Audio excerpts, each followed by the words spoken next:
الحمد لله نحمده ونستعينه ونستغفره ونعوذ بالله من شرور أنفسنا ومن سيئات أعمالنا من يهده الله فلا مضل له ومن يضلل فلا هادي له أشهد أن لا إله إلا الله وحده لا شريك له وأشهد أن نبينا محمدا عبده ورسوله اللهم انفعنا بما علمتنا وعلمنا ما ينفعنا وزدنا علما نافعا يا رب العالمين اللهم آت نفوسنا تقواها وزكها أنت خير من زكاها أنت وليها ومولاها يا رب العالمين أما بعد jemaah salat subuh yang dimuliakan Allah Subhanahu wa taala, puji syukur alhamdulillah pada kesempatan pagi hari ini kita diperkenankan oleh Allah Subhanahu wa taala, diberikan kesempatan, diberikan usia untuk mencari bekal kematian kita nanti, dan mudah-mudahan Allah Subhanahu wa taala menerima ibadah-ibadah kita di bulan Ramadan ini, dan mudah-mudahan Allah memberikan keistiqomahan kepada kita, istiqomah dalam ibadah, istiqomah dalam taat kepada Allah Subhanahu wa taala. Amin ya rabbal alamin.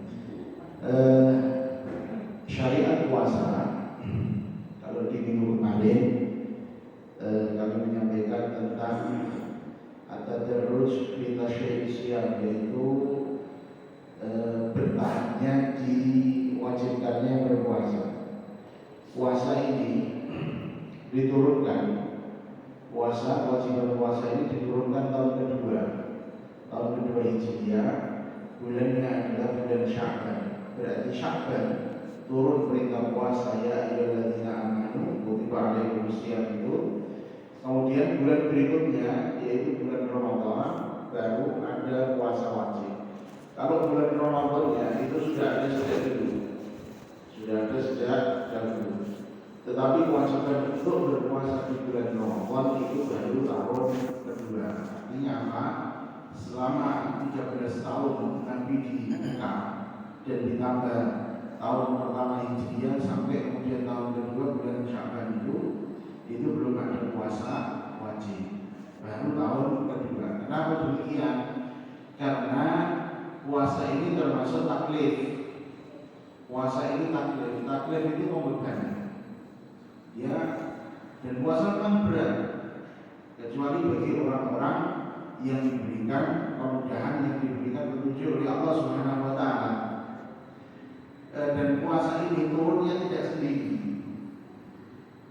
Syariat yang turun berbarengan dengan puasa itu ada, selain siam Ramadan, ada tahwilul qiblah, kemudian ada zakat juga di bulan apa? Di bulan Sya'ban itu. Dan zakat ini juga nanti ada bertahapnya. Jadi memang karakter syariat ketika turun itu dia bertahap. Tujuannya apa? Supaya bisa mudah diterima oleh manusia saat itu. Kemudian kewajiban untuk berjihad, karena selama 13 tahun lebih di Mekah Rasulullah SAW tidak diperkenankan dan juga para sahabat untuk mengangkat senjata. Karena di Mekah sendiri berkali-kali anak-anak muda muslimin itu mereka mengajak angkat senjata. Ya sudah, Rasul, kita lawan mereka, kita lawan kezaliman mereka. Kalau kita menang, kita mulia. Kalau kita kalah, misalnya kita mati syahid, kita tidak melawan. Maka jihad pun ada tahapannya. Sehingga Nabi menjawabnya enteng saja, tapi umum diperintahkan jihad. Inilah Umar bidzalik, saya belum diperintah untuk itu, sehingga tidak diperkenankan mengangkat senjata baru ketika berpindah ke Madinah. Terus nanti Ramadan Sya'ban tahun kedua turun jihad itu, fardhi jihad itu, kewajiban jihad. Kemudian Ramadan langsung itu bulan depan itu langsung jihad. Jadi Ramadan pertama kaum muslimin adalah perang Badar. Maka itu perang yang sangat berat, sehingga para peserta Badar ini, para veteran Badar itu orang-orang yang memiliki kedudukan di dalam Islam. Kenapa? Ini orang-orang yang mengawali negara Madinah. Mereka yang berperang di jalan Allah untuk pertama kalinya poso pertama. Diri poso pertama kan poso beduk. Di posone sampai jam 2 jam 12. Nah ini para sahabat ini puasa pertama mereka adalah berjihad di jalan Allah Subhanahu wa Ta'ala. Kemudian dikasih kemenangan yang diberikan oleh Allah kepada kaum muslim itu bukan karena muslimin canggih perangnya, bukan, tapi karena mereka taat kepada Allah, sehingga layak mereka diberi bantuan. Karena pertolongan Allah dalam jihad itu ada syarat dan ketentuan yang berlaku. Asalkan mereka memenuhi syarat, pasti akan ditolong oleh Allah. Kok sampai ada syarat yang tidak terpenuhi, maka pertolongan itu dicabut oleh Allah. Contohnya perang Uhud setahun berikutnya bulan Syawal. Karena ada segelintir orang, ada segelintir orang yang tergelincir. Ada sedikit orang yang melakukan kesalahan, sehingga apa? Kesalahan itu efeknya pada semua. Makanya dalam sebuah, kalau kita berjamaah, ada satu kesalahan yang dilakukan oleh 1-2 anggota, itu yang kena imbasnya tidak hanya orang itu, tetapi seluruh anggota. Sama halnya dalam sebuah kaum, ketika ada yang berbuat zina, ada yang memakan riba, ada yang berbuat kezaliman, kalau Allah itu menurunkan azab bagi para pelaku maksiat tadi, yang kena tidak hanya mereka, tapi semua juga kena. Makanya ketika kita berada dalam suatu kaum yang ahli maksiat, kalau kita bisa mendakwai, insya Allah baik, kita tetap di situ. Tapi kalau kita tidak bisa mendakwai, dan apalagi keimanan kita terganggu, maka kita diberitakan untuk hijrah meninggalkan tempat tersebut. Karena suatu waktu jika Allah menurunkan azab kepada mereka, supaya kita juga tidak ikut kita. Kemudian fokus kita pada pembahasan tentang tahwilul qiblah, yaitu perpindahan kiblat. Tahwil itu pindah kiblat, kiblat. Nek kofi di domah, nek kiblat itu artinya kiblat. Tapi nek qiblah itu artinya beda benar. Nek qiblah itu artinya ciuman. Begitu harokat domah atau kasroh, maknanya wis adoh. Padahal nek zaman biyen ini tulisan Arab ini tidak hanya ada harokatnya, tapi lama titik. Iki jane kof orang ngerti. Iki ba apa tak nggak ada titiknya. Bukan sekarang enak, nggak ada harakatnya tapi masih ada titiknya. Nek dulu itu nggak ada sampai titiknya, terus beda iya. Misalnya di akhir iya itu nggak ada titiknya, repot meneh. Tahwilul qiblah, perpindahan kiblat. Nabi Shallallahu Alaihi Wasallam sejak kedatangan beliau ke Madinah, kemudian beberapa bulan setelah Nabi datang ke Madinah, turun perintah Allah supaya Rasulullah sholatnya menghadap ke utara, menghadapnya ke utara. Ke utara ini kemana? Ke Syam. Memang di Syam ada apa? Ada Baitul Maqdis atau Baitul Muqaddas, bahasanya dua-duanya boleh. Baitul Maqdis boleh, Baitul Muqaddas boleh. Di sana ada Baitul Maqdis. Selama kurun waktu 16 bulan atau 17 bulan, Nabi Shallallahu Alaihi Wasallam sholatnya menghadap ke Baitul Maqdis, berarti ke utara. Dan di mana letak di mana letak Ka'bah? Ka'bahnya ada di sebelah selatan, di arah selatan. Jadi kalau misalnya di sini Baitul Maqdis, di sini Mekah, maka Madinahnya itu di sini, di tengah. Makanya dalam sebuah hadis tentang adab buang air itu syariku au gharibu, menghadaplah ke timur atau ke barat. Ini memahaminya itu memahami orang di Madinah, bukan di kita. Nek pas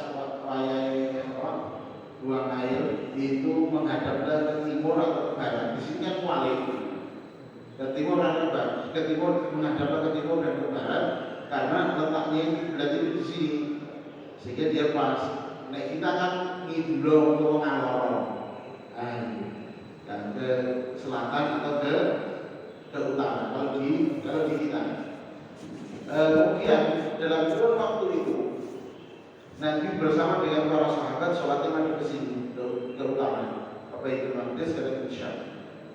Nah kemudian Nabi itu dalam kurun waktu 16 bulan itu Nabi terus berdoa meminta kepada Allah supaya kiblatnya itu dikembalikan lagi ke sini, yaitu ke Ka'bah, ke Ka'bah.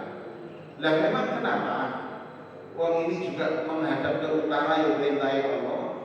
Masa kok terus Nabi lah kaya orang terima dari diri.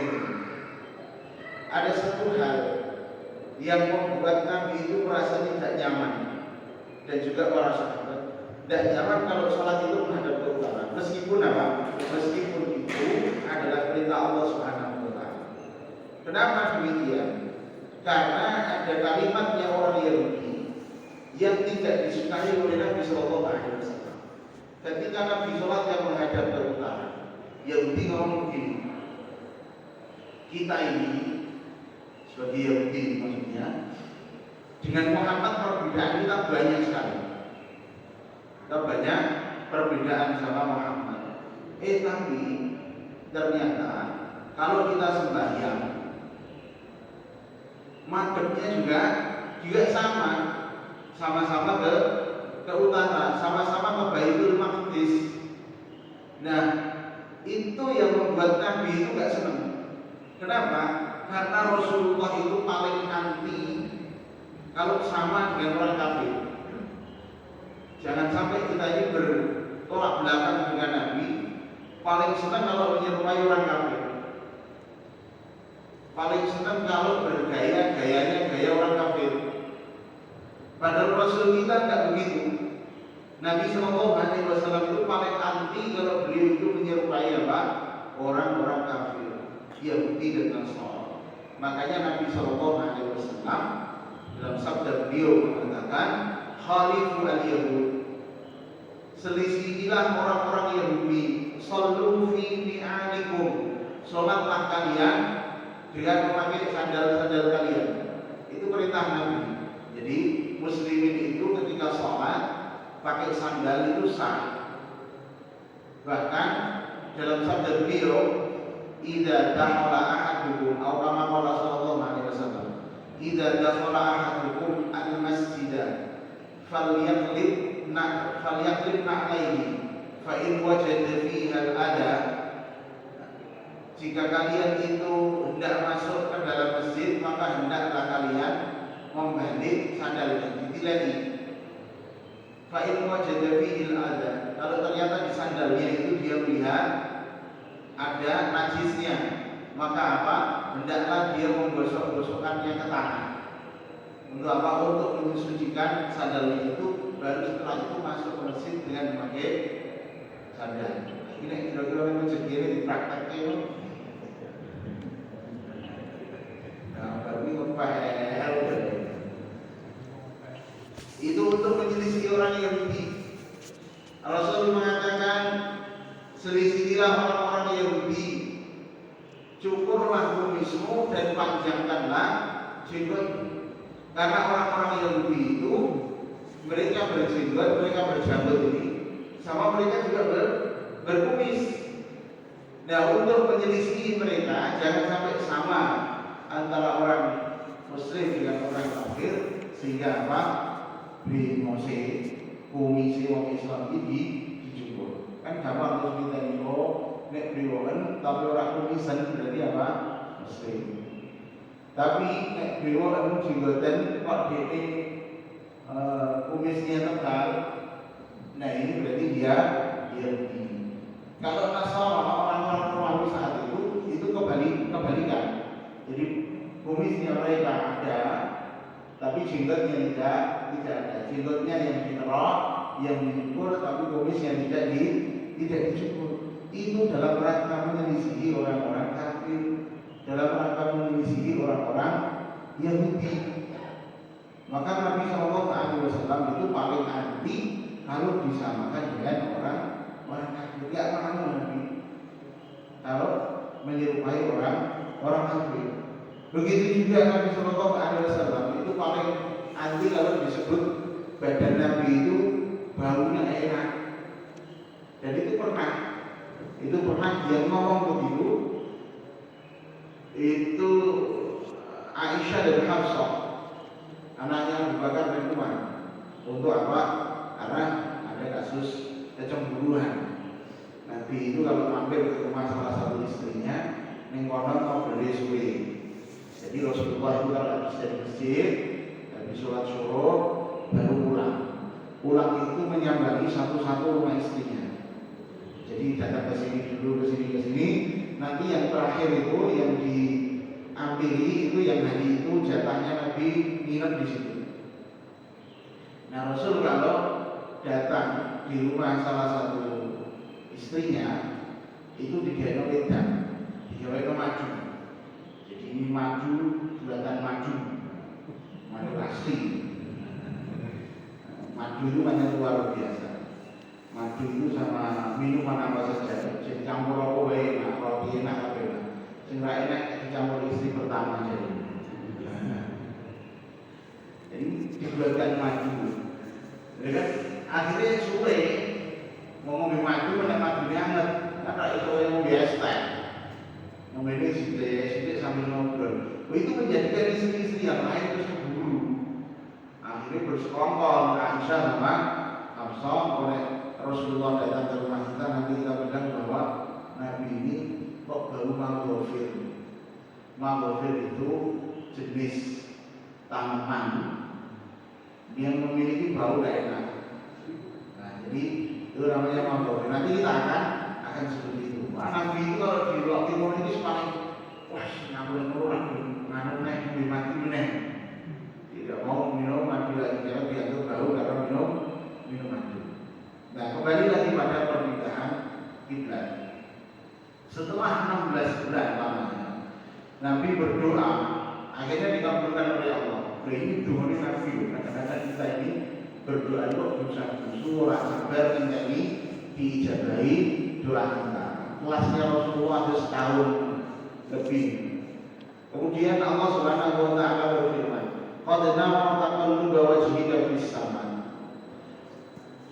Sungguh kami melihat bulan baleni wajahmu ning langit. Jadi Nabi itu memandang ke langit, kemudian ditundukkan pandangannya sering menghadap ke langit.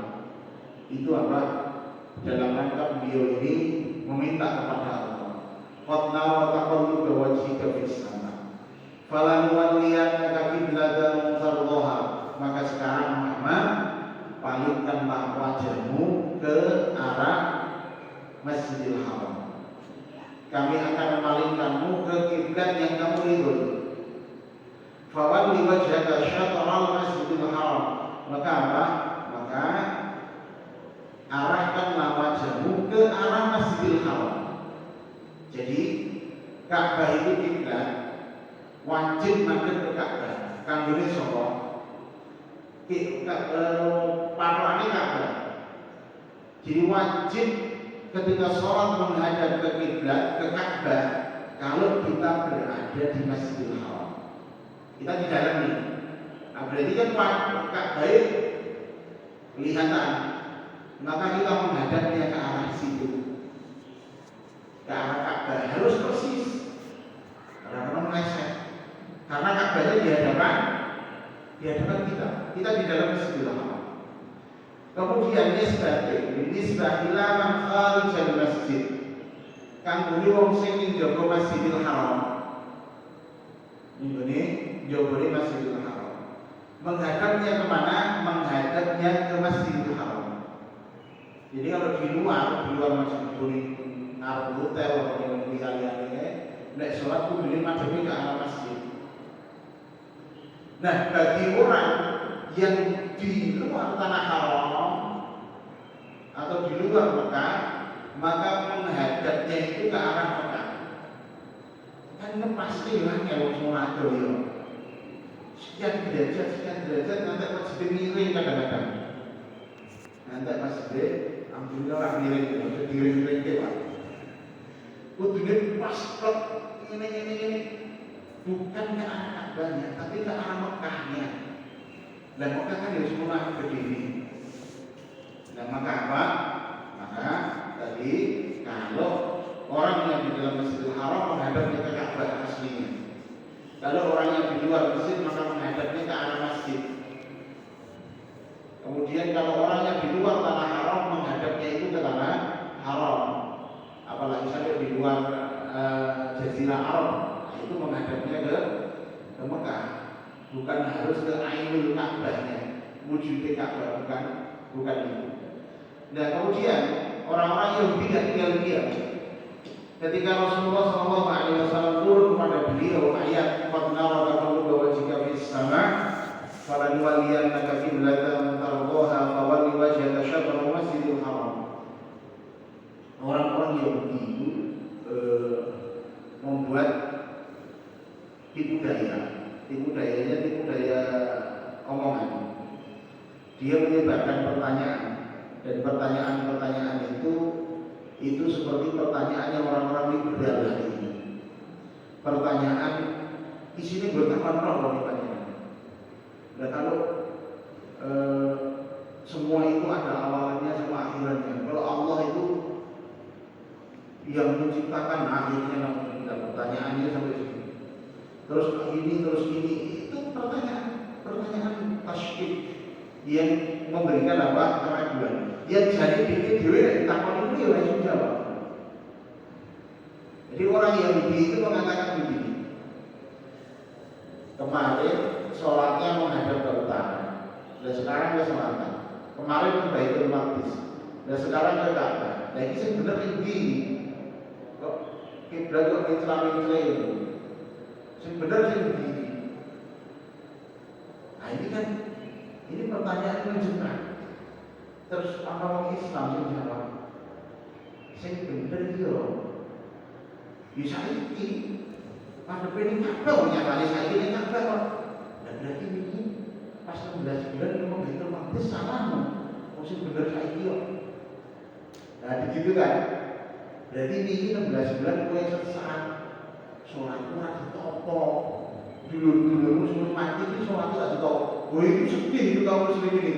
Yang mereka pikirkan adalah status sholatnya orang tua mereka yang sudah meninggal. Saudara-saudara mereka yang sudah meninggal ini sholat itu terus ini madhepin kawal itu tokoh orang. Dan yang dijawab sebenarnya sebenarnya Baitul Maqdis berarti sakit yang sesat. Dijawab ini ya salah, dijawab itu ya salah. Akhirnya pertanyaan yang lebih itu sampai juga kepada Rasulullah SAW.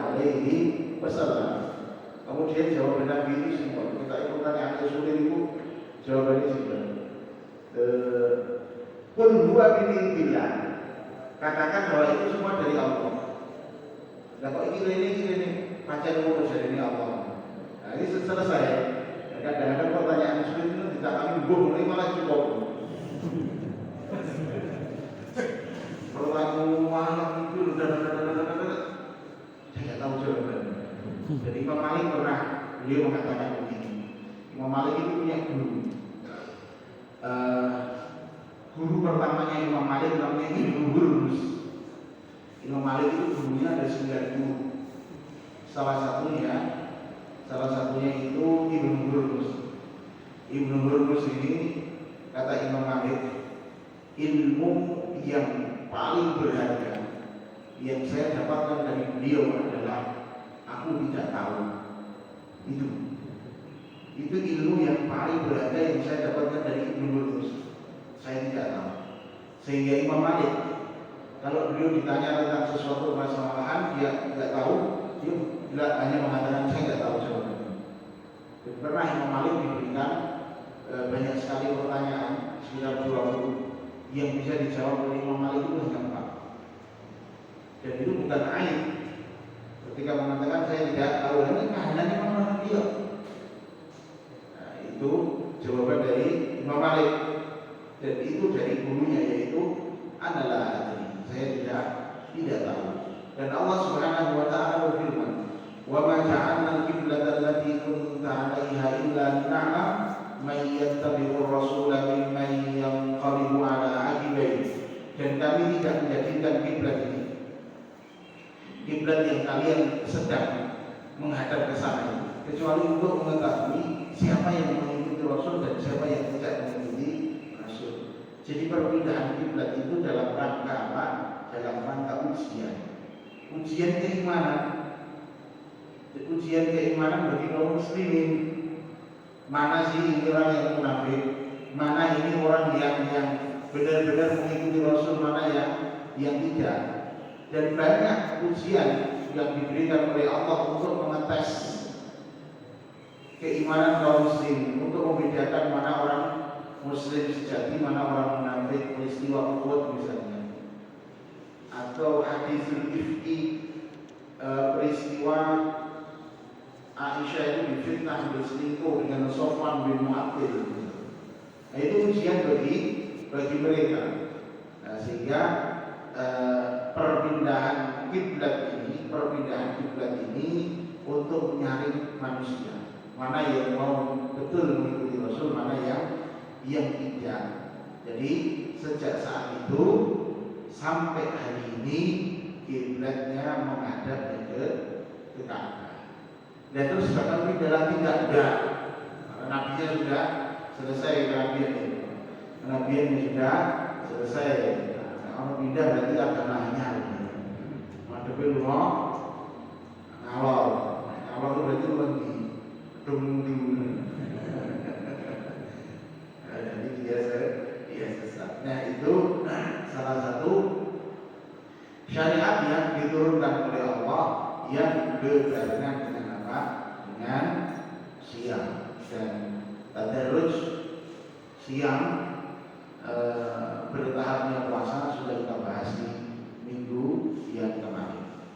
Mudah-mudahan bermanfaat. Amin amin ya rabbal alamin. Subhanallah.